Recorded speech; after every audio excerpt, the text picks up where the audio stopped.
Hello students, welcome to my channel easy learning accounts. आज के इस वीडियो में हम adjustments in the preparation of financial statement chapter को ही आगे बढ़ाएंगे और कुछ आगे के एडजस्टमेंट पढ़ेंगे जिसकी स्टार्टिंग मैंने अपनी लास्ट वीडियो में की थी। लास्ट वीडियो में हमने 5 एडजस्टमेंट्स पढ़े, उससे भी लास्ट वीडियो में मैंने वीडियो नंबर 89, 90 दोनों में ही मैंने 5 एडजस्टमेंट्स, उनकी ट्रीटमेंट्स आपको बताए। आज हम रिमेनिंग एडजस्टमेंट्स को भी पढ़ेंगे और देखेंगे कि और कौन कौन से एडजस्टमेंट्स होते हैं जो हमें करने पड़ते हैं while preparation of financial statements, right. तो सबसे पहला जो आज हम एडजस्टमेंट पढ़ेंगे वो है बैड डेब्ट। बैड डेब्ट का मतलब होता है वो पैसा जो हमारा रिकवर नहीं हो पाया, डूब गया, पैसा जो मिलना था मिल नहीं पाया, उस पैसे को कहते हैं हम बैड डेब्ट। मतलब रिकवर हो ही नहीं पाया, हो ही नहीं पाएगा, वो बैड हो गया, वो डेब्ट बिल्कुल नहीं मिल सकता, दैट इज बैड डेब्ट। तो इसका जो ट्रीटमेंट है, इसकी एडजस्टमेंट एंट्री है कुछ इस तरह से है। इसकी एडजस्टमेंट एंट्री होती है बेटा, बैड डेब्ट account debit to debtors account being bad डेब्ट रिकॉर्डेड। वो पैसा जो रिकवर नहीं हो पाया वो हमने रिकॉर्ड कर दिया, राइट। अगर मैं कहूं कि ये पैसा रिकवर हो जाए तो एंट्री को अपोजिट कर देते हैं, बैड डेब्ट recovered account debit to debtors. का एडजस्टमेंट नहीं है लेकिन नॉर्मली मैंने फिर भी आपको बता दिया कि पैसा रिकवर हो जाता है तो वो पैसा इनकम्स एंड गेन्स में आप दिखा देते हैं। तो आगे बढ़ जाते हैं। इसका ट्रीटमेंट वगैरह मैं आपको इकट्ठे बताऊंगी, इन तीनों के बहुत ध्यान से देखिएगा मेरे पॉइंट्स, लेकिन अभी केवल हम इसकी एडजस्टमेंट एंट्रीज ही देखेंगे। नेक्स्ट पॉइंट है provision for bad and doubtful डेब्ट। तो वो प्रोविजन जो हमने दिया है डेब्टर को in order to recover the डेब्ट, डेब्टर्स को दिया है डेब्ट को रिकवर करने के लिए, उस प्रोविजन को, उस छूट को हम कहते हैं provision for bad and doubtful डेब्ट। तो उसका जो हमारा ट्रीटमेंट होता है वो होता है P&L account debit to provision for bad and doubtful debt being provision for bad and doubtful debt recorded या फिर being provision recorded। एक और provision होता है बच्चों, वो है provision for discount on debtors। ये हमेशा डेब्टर पे लगाया जाता है, अप्लाई किया जाता है, लेकिन उसमें भी हमें कुछ चीजों को डिडक्ट करना पड़ता है। After deducting those things we apply this type of provision, जिसको मैं अभी आपको बताऊंगी, न्यूमेरिकली बताऊंगी कि किस तरह से हम उसको निकालते हैं। और इसकी जो ट्रीटमेंट होती है, accounting treatment, adjustment entries, P&L account debit to provision for bad and doubtful डेब्ट। तो इसको हम ट्रीट करेंगे in the P&L account only, that is on the debit side, that is in the indirect expenses, right. अब इन तीनों words को जो हमने पढ़ा, पहला पढ़ा बच्चों बैड डेब्ट, दूसरा पढ़ा हमने प्रोविजन और तीसरा provision for bad and doubtful डेब्ट। इसका हम एडजस्टमेंट किस तरह से करेंगे, तो बहुत ध्यान से मेरे ट्रिक को देखिएगा, जो मैं ट्रिक आपको बताने जा रही हूँ। पूरे कंप्लीटली पॉइंट को अच्छे से समझिएगा।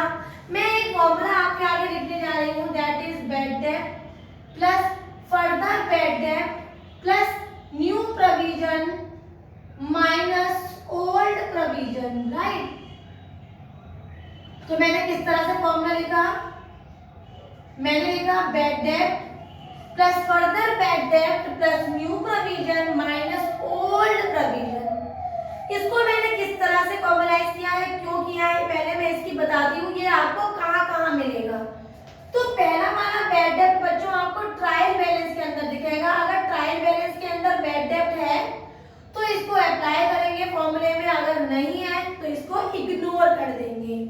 दूसरा है हमारा फर्दर बैड डेब्ट, ये हमेशा हमें एडजस्टमेंट में दिखेगा, या तो ये फर्दर बैड डेब्ट के नाम से ही होगा, या फिर रिटर्न ऑफ या राइट ऑफ बैड डेब्ट के नाम से दिखेगा, या फिर केवल बैड डेब्ट के नाम से हमें एडजस्टमेंट में, ये तीन नामों से दिखेगा। क्योंकि ये एडजस्टमेंट में दिखेगा तो हम तुरंत समझ जाएंगे कि यहाँ पर ये फर्दर बैड डेब्ट की बात कर रहे हैं, ठीक है। New provision in the 90% question हमें परसेंटेज में दिखेगा और हमेशा एडजस्टमेंट के अंदर ही होगा, जैसे 5% प्रोविजन, 2% प्रोविजन, 1% प्रोविजन, 10% प्रोविजन, इस तरह से इसके परसेंटेज होंगे और ये एडजस्टमेंट में ही दिखेगा, ठीक है। और जो चौथा वाला पॉइंट है ओल्ड प्रोविजन, ये हमेशा ट्रायल बैलेंस के अंदर दिखेगा और प्रोविजन के नाम से ही दिखेगा, तो इसका कोई दूसरा नाम नहीं है, ये प्रोविजन के नाम से ही दिखता है। ठीक है बच्चों, तो ये आपको इजीली उठाना है, इजीली ये भी इजीली। अब पॉइंट आता है कि न्यू प्रोविजन अगर परसेंटेज में होगा तो बच्चा इसको वैल्यू में कैसे कन्वर्ट करेगा। तो न्यू प्रोविजन निकालने का मैं एक फॉर्मूला बताती हूँ आपको। आपको क्या करना है, क्वेश्चन में से डेब्टर को उठाना है, डेब्टर में से फर्दर बैड डेब्ट माइनस करना है जो एडजस्टमेंट में होगा, और फिर जो परसेंटेज दे रखी है हमें 5, 10, 2 व्हाटएवर परसेंटेज इज गिवन, उससे हमें एक वैल्यू निकालनी है बेटा, और वैल्यू को यहाँ पर अप्लाई करना है, राइट। और ओल्ड प्रोविजन हमें दिया होगा। अब इन चारों फॉर्मूले में बच्चा कह रहा है कि मैं बैड डेब्ट है ही नहीं, तो कोई बात नहीं, इतना फॉर्मूला अप्लाई करो। बच्चा कह रहा है मैं ओल्ड प्रोविजन है ही नहीं ट्रायल में, तो केवल इतना फॉर्मूला अप्लाई करो। केवल ये दो है वो फॉर्मूला, केवल सिंगल है सिंगल फॉर्मूला। और आपको क्या करना है, अगर आपको इन सब के एडिशन और इसके माइनस का आंसर प्लस में आता है तो वो आप लिखेंगे P&L अकाउंट में डेबिट साइड, किस नाम से, टू बैड डेब्ट के नाम से। तो याद रखेंगे इसका ट्रीटमेंट, इसका जो हमारा अकाउंटिंग ट्रीटमेंट है, तो it is shown in the debit side of P&L account if the answer comes positive. लेकिन अगर आंसर बच्चों नेगेटिव आया है, मतलब इसका सॉल्यूशन का आंसर मान लो इन तीनों का एडिशन 100 और इसका है 150, तो आंसर 150 मतलब माइनस का 50 आएगा। तो if the answer comes negative then it is shown in the P&L account credit side, किस नाम से, बाई बैड डेब्ट के नाम से। तो याद रखेंगे, अगर इस फॉर्मूले का जो हमने अप्लाई किया है आंसर प्लस में आया है तो हम डेबिट साइड दिखाएंगे इन द P&L, और अगर माइनस में आया है तो in the credit side incomes and gains by bad डेब्ट के नाम से। अब एक और बात जो मुझे आपको इम्पोर्टेंट बतानी थी वो ये है कि अगर हमारे पास क्वेश्चन में एक वर्ड दे रखा है एडजस्टमेंट में, provision for discount on debtors, जैसा कि मैंने अभी आपका ट्रीटमेंट आपको बताया भी था इन द पॉइंट नंबर 13, मैंने अभी आपको पॉइंट बताया था। तो पॉइंट नंबर 13 में मैंने एक नाम लिखा था provision for discount on debtors. ये भी हमेशा एडजस्टमेंट में दिखता है बच्चों और परसेंटेज में आता है। तो इसको निकालने का तरीका मैं आपको लिखवा देती हूँ, देखिए किस तरह से इसको निकालेंगे।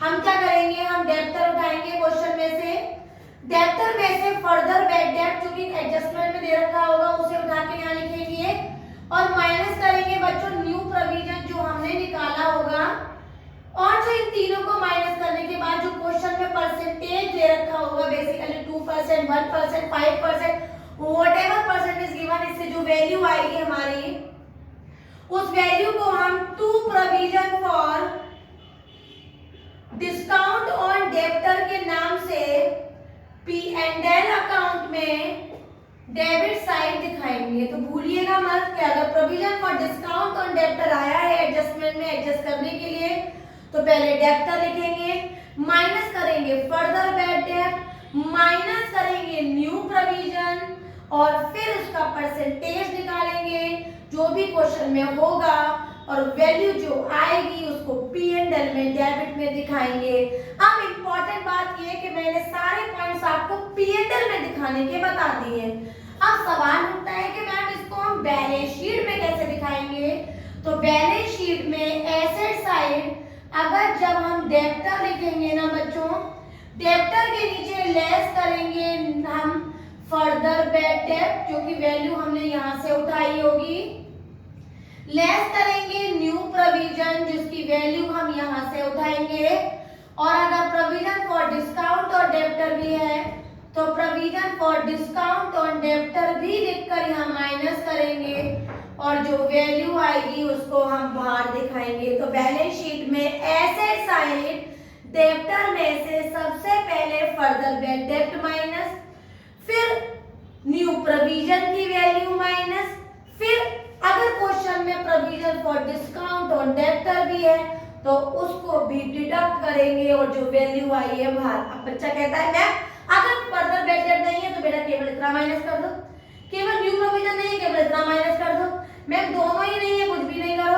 मैम तीनों ही नहीं है कुछ भी मत माइनस करो। तो ये तीन चीजें होती हैं जो डेब्टर में से हमें माइनस करते हैं। तो इस तरीके से हमने इनका स्पेस भी देखी। P&L में कहाँ दिखाते हैं और बैलेंस शीट में कैसे दिखाते हैं वो भी देखा। अब कुछ और भी 2-3 एडजस्टमेंट पड़े हैं, उनको भी देख लेते हैं। बहुत ही इजी से है और आपको अच्छी तरह समझ में आ जाएंगे।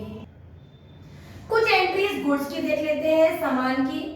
गुड्स गिवन इन चैरिटी या फिर फ्री सैंपल में अगर हमने गुड्स दिया हुआ है तो चैरिटी या फिर advertisement account debit to purchase account being goods given in charity और gift given as free sample, ये इसका एडजस्टमेंट एंट्री है। और इसका ट्रीटमेंट बहुत इंटरेस्टिंग है कि सबसे पहले क्या करेंगे, परचेज जो दिया होता है ट्रेडिंग अकाउंट में टू परचेज मतलब डेबिट साइड, उसमें से उस वैल्यू को हम माइनस करेंगे। तो परचेज में से परचेज रिटर्न तो पहले ही मैंने आपको सिखाया था। अब ये वाले गुड्स भी चैरिटी वाले या फ्री सैंपल वाले वैल्यू भी माइनस करेंगे और सीधे सीधे ये वैल्यू P&L अकाउंट में भी इनडायरेक्ट एक्सपेंसेस में जाकर भी लिख देंगे। ठीक है, तो एक ही खाते में P&L और ट्रेडिंग अकाउंट में एक साथ इसको ट्रीट कर रहे हैं। परचेज में तो माइनस कर रहे हैं और उसी को हम फ्री सैंपल या एडवर्टाइजमेंट के नाम से P&L अकाउंट में डेबिट साइड भी दिखाएंगे। क्लियर है, आगे बढ़ जाते हैं। हमारा goods taken for personal use by the proprietor. अगर प्रोप्राइटर ने, ओनर ने गुड्स को पर्सनल यूज में लिया है तो इसकी एंट्री होती है drawings account debit to purchase account being goods used by the personally by the proprietor. और इसका ट्रीटमेंट कैसे होगा बच्चों, सबसे पहले तो क्योंकि गुड्स कम हो गए तो परचेज में से माइनस करेंगे, डिडक्टेड फ्रॉम परचेज। कहां पर होता है ये purchase, in the trading account. और दूसरा करेंगे कि इसको बैलेंस शीट में, जैसे हमने एक वर्ड पढ़ा था ना कैपिटल बैलेंस शीट में लायबिलिटी साइड, उसमें से हम इसको ड्राइंग्स के नाम से माइनस कर देंगे। तो जो ड्राइंग्स क्वेश्चन में दे रखी है ट्रायल में वो भी, और ये वाली वैल्यू की ड्राइंग जो उसने पर्सनल यूज के लिए विड्रॉ किया है उसको भी, दोनों को हम माइनस करेंगे। तो इस तरह से हम इसको ट्रीट करेंगे और बैलेंस शीट में और ट्रेडिंग अकाउंट में दोनों जगह दिखाएंगे। लेकिन चैरिटी को और फ्री सैंपल को हम केवल ट्रेडिंग में और P&L में ले जाएंगे, बैलेंस शीट में नहीं ले जाएंगे। और इसके अलावा बच्चों कुछ एबनॉर्मल लॉसेस भी होते हैं जिसको हम कहते हैं loss by fire, loss by theft. तो अगर गुड्स लॉस बाय फायर हो गए हैं या लॉस बाय थेफ्ट हो गए हैं तो लॉस बाय फायर या फिर लॉस बाय थेफ्ट हो गया है तो उसकी अगर मैं बच्चों एडजस्टमेंट एंट्री की बात करूं तो आप कहोगे कि लॉस बाय फायर या theft account debit to purchase account, क्योंकि ये हमारा नुकसान हो गया। Being goods lost by fire या फिर लॉस्ट बाय थेफ्ट, तो ये हमने ट्रीट कर लिया, राइट। अब एक बात बताओ, अगर उस गुड्स का पैसा जो हमारा नुकसान हुआ है वो इंश्योरेंस कंपनी से हमने इंश्योर करा रखा है तो इसकी एंट्री बनती है इंश्योरेंस कंपनी से इंश्योर कराया है। तो अगर इंश्योरेंस कंपनी से इंश्योर कराया है तो एंट्री बनेगी insurance corporation account debit to loss by fire या फिर थेफ्ट। अगर इंश्योरेंस कंपनी से हमने इंश्योर करा रखा है बीइंग गुड्स इंश्योर्ड, राइट। अब एक बात बताओ, इंश्योरेंस कंपनी ने कहा कि भैया पूरा पैसा बियर करेंगे, तो अगर पूरा पैसा इंश्योरेंस कंपनी ने बियर किया है तो हमारी एंट्री बनेगी bank account debit to insurance corporation being full amount beared by insurance company. लेकिन अगर बच्चा कह रहा है कि मैं पूरा बियर नहीं किया है तो bank account debit P&L account debit to insurance company, मतलब जो इंश्योरेंस कंपनी ने बियर किया वो बैंक के नाम से, जो हमने बियर किया not bear by insurance company वो P&L के नाम से और to insurance company. For example अगर 5000 का लॉस हुआ है तो 5000 में इंश्योरेंस कंपनी ने 3000 बियर किए, 2000 हमने बियर करा, तो एंट्री बनेगी bank account debit P&L account debit to insurance company. अब लास्टली देख लेते हैं इसका ट्रीटमेंट कैसे करना है। तो सबसे पहले तो ये परचेज में से माइनस किया जाएगा, डिडक्टेड फ्रॉम परचेज। और दूसरी बात, जो हमने बियर किया है, जो हमने बियर करा है, जैसे ये 2000 हमने बियर किया तो ये चला जाएगा P&L अकाउंट में डेबिट साइड। और बच्चों जो इंश्योरेंस कंपनी ने बियर करा है वो बैलेंस शीट में एसेट साइड चला जाएगा। इंश्योरेंस कंपनी के नाम से। तो और अब बच्चा कह रहा है कि मैम आपको पूरा का पूरा इंश्योरेंस कंपनी ने बियर किया है, तो P&L में कुछ नहीं आएगा, सीधे चला जाएगा इंश्योरेंस कंपनी के नाम से बैलेंस शीट में एसेट साइड। तो याद रखेंगे, एक तो परचेज में से माइनस करना है, दूसरा अगर इंश्योरेंस कंपनी ने पूरा बियर कर लिया तो बैलेंस शीट में एसेट साइड ले जाएंगे इंश्योरेंस कंपनी के नाम से। थोड़ा बियर किया है तो जो हमने बियर किया है वो जाएगा P&L में डेबिट साइड इनडायरेक्ट एक्सपेंसेस, और बचा हुआ जो उसने बियर करा है वो जाएगा बैलेंस शीट में एसेट साइड। इस तरह से आज हमने कंप्लीट एडजस्टमेंट पढ़े, all the 15-16 adjustments of the chapter adjustment in preparation of financial statement. अब करेंगे हम इसके 2 से 3 questions in the coming videos, ताकि आपको ये समझ में आए कि इन ट्रीटमेंट्स को हमने अप्लाई कैसे करना है। वीडियो समझ में आई हो, सारे पॉइंट्स क्लियर हो गए हो, तो मेरी वीडियो को लाइक करें, शेयर करें और मेरे चैनल को सब्सक्राइब जरूर करें। Thank you.